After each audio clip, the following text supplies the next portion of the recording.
Fishing with a slightly different setup today. Again, I've been very influenced by my most recent trip to New Zealand and how pretty well all the guides I fished with are wearing a waterproof backpack with almost everything in it. So I'm trying this fish pond camo backpack. Really enjoying it so far. First of all, I've got a spare rod here, one of my old Sage rods. And then in the backpack I've got the dividers in the backpack. So there's my waterproof here, the Rab waterproof that I'm always wearing. That's on the left there. And a couple of loon pucks, one with strike indicators and one with some spare dryers, and a couple of spare fly boxes there.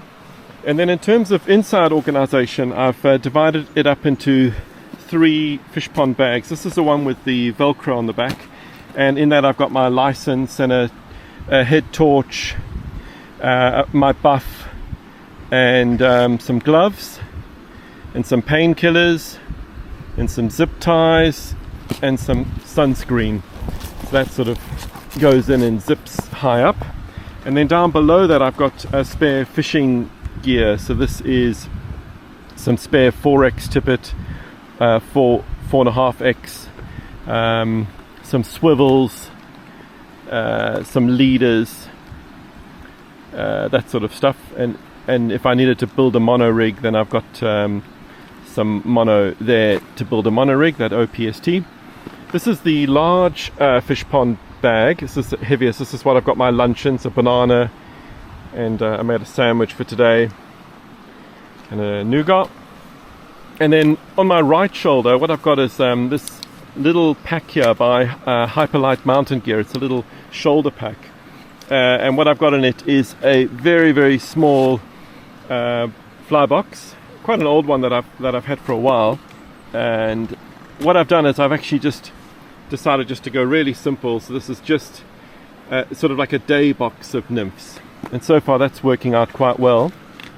And then in the front, I've got my Weber temperature gauge and my sort of lip balm with SPF 30, and then sort of tucked away behind it I've got some forceps with scissors, and then down below that my hatch nippers, both on fish pond retractors. And then on my left hand shoulder up top is where I've got my mount for my Action 4, and then down below that the loon tippet, and then the trout hunter tippet, and then the loon aquel and loon top ride. And then on that left hand side, this is sort of where I've got the bulk of what I'm carrying. So I've also got my wading staff and my water bottle attached on that side. So that's the setup I'm trialing. The net's on the left hand side, and the net is attached to a loon retractor. And I've got the 2 fish pond options, the sort of the high option for when I'm hiking in or hiking out, and then on my belt I've got another fish pond magnet, and that keeps it sort of at my right hip.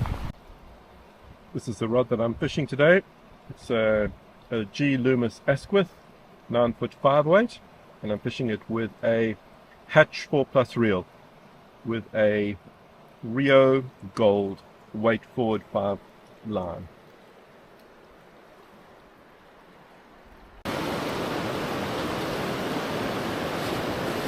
My goodness, I absolutely shut myself. Paddlers.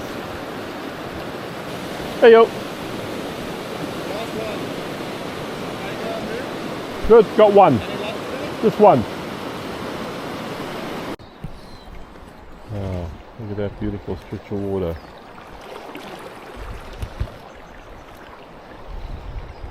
You can see Luca up there.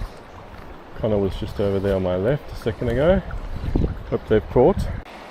It's so noticeable with the spin rod that Luke is able to so quickly stop and do another cast, compared to the fly rod where, you know, there's quite a lot that you need to do to get to a cast. So he's actually walking back with me on the other side of the river, but he's actually able to fish quite efficiently every now and again if something looks good to him, like he is over there. Wow, beautiful casting. There's a brown right here at my feet. There he is there actually. Yes, there. Yep, I spooked him. This water looks so good.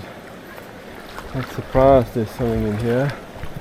Look at all this evidence from the floods. Wow, pretty scary. So this is Loomis Creek, which flows into the Coxs.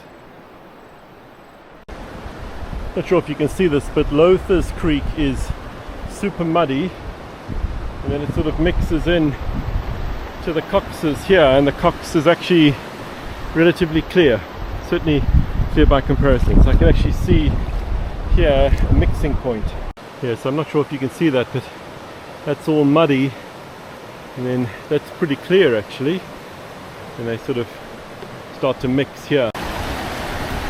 That's not from yesterday's flood, but nevertheless shows you the power of water.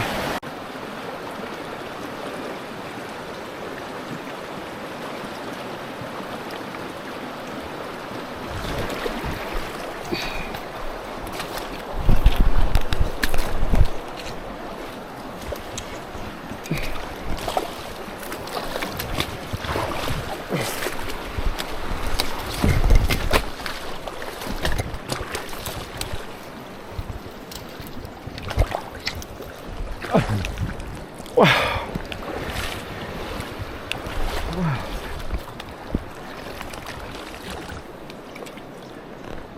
Wow, wow, wow. How on earth did he do that? Hold it.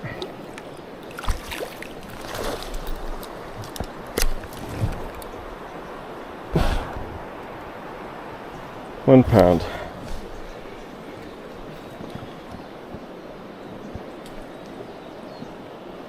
Top jaw. Scotty would be proud. Beautiful, beautiful brown. Here you go, buddy.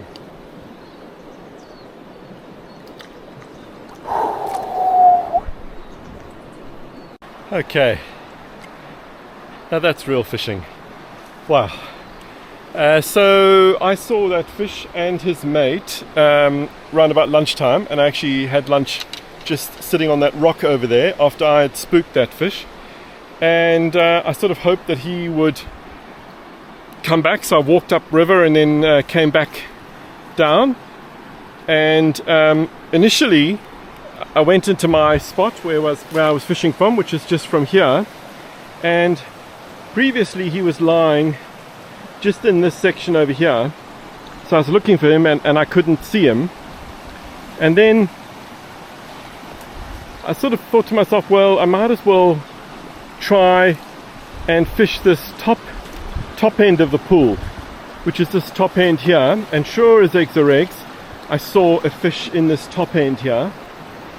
So I shortened my leader, and I was basically just dabbing a little hare's ear, hare's ear, gold-ribbed hare's ear nymph, size 18. I was just sort of dabbing it in over here, and then I could just see a fish hanging here.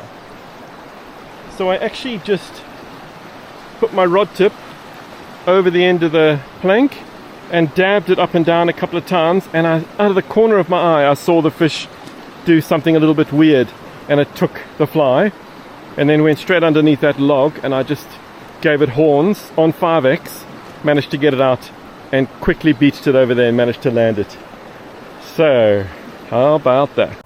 So with my latest setup, it's a very clean setup in front, not much to get caught on, just the camera over here, and then the spools, trout hunter and the loon out the way, sort of almost under my arm here, and then just in front here, just that small fly box, temperature gauge, bit of lip balm, and then in the waders I actually keep my mobile phone here And then in this left-hand pocket, I've got a bit of payet paste and snake mud paste. And then inside the waders, I've got my spare batteries for my Action 4. So here's Luca here. I think he had a tough day on the water. There's definitely nothing wrong with this casting. How'd it go? Not too bad. 4 rainbows. Well done. Well done. I'm proud of you. Brilliant. Hey, Rob. That's great. And Any more luck on the dry? I got a second brown. Beautiful. Yeah. And it was on Bottom this again. little bottom one again. Size 18. It's called a Heron Copper. Man, they really are good ones. Yeah. Pretty good, eh? So yours were all rainbows? Yeah, all on the hard body, except for the one up here, which was on a spinner. Cool. The inline spinner. Well done. But that last one was fat. He it felt like it didn't hook on, but Yes. he pushed it to the surface, and then he took another swipe at it on the surface, but by then I already went to set it, and he was gone. Right. Just showed his Wow. belly and ran. Wow. And I see he's still thrashing the water there. Just Yeah, he decided to cross where it was really fast. Did he I fall hope in? Makes it back. Actually, I saw him in the middle looking pretty wet. So, okay. He did get one there though. So He did, yeah. 2 now, Yeah, maybe that's what he's doing. Very cool. Thanks for the biltong, Rob. So how do you know Jonty? I used to be his mechanic actually. Small world, man. It's small world, eh? Small. Funnily enough, my manager used to give me so much shit about fishing after work every day. Used to go down to Barara there. So I got that in St Ives yesterday, and it's really I good. assumed you asked for wet and fat because that is definitely wet and fat. That's right. And actually, if it's too wet for you, just that's leave it such in thing. the fridge Yeah. for a couple of days, and it Bag dries. in the Yeah, fridge. perfect. I actually built my own setup for a while there. Very cool. Every other week I was just getting oyster blade steaks, are like the easiest one to just Yeah, chuck in there. yeah. My next door neighbour, Andrew Packwood, he does it as well. Yeah. I think I Very might build cool. a proper big stainless thing. I've got a toolbox from my ute. I might do it in that. That's so It's fully cool. sealed and, That's so cool. oh man. Very good. Connor, Yo, how'd it go? went well, mate. Got 2 on my hard body minnow. Proud of you, Thank mate. you. Thank you. appreciate And did you go swimming? it. I sure did. Can't help it, drenched. Yeah. I really didn't want to leave you unattended, but that was like... you made Actually, your own decision. by the way, that is why I walked back. Is even though I'm completely confident with myself by the river, it is big and scary, and I went in up to here a couple of times. Yeah. And then Not when much further from getting... no, and then when you guys said you're going to walk back, even though it's maybe an hour earlier than I wanted to, Yeah. I thought no, I'd rather walk back with you guys. No, sweet, man. Thank you. Thank you. Very cool. No, not for you. It's for me. Yeah, for my own exactly. safety. You're young. You can handle it. Okay, I'm old. I could have a heart attack or something. Last time, yeah, that's what gets me with the cold water, is like, if you go in, man, Yeah, it's hypothermic. every now and then I just trick myself in the shower. I'm like, if you fall in the river, you want to be ready for it. You If do. Turn it on cold in winter. You do. Just stiffen up, man. And you jam into a branch out there. I'm more worried about the branch, yeah, the underwater branch. Catching up.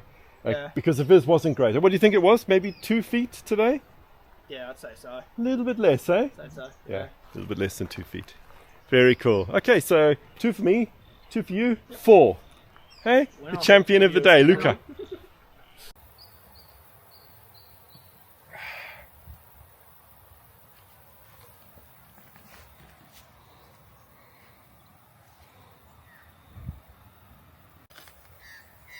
What a beautiful spot to have a chair in your memory. Jordan McGregor. Yeah, man.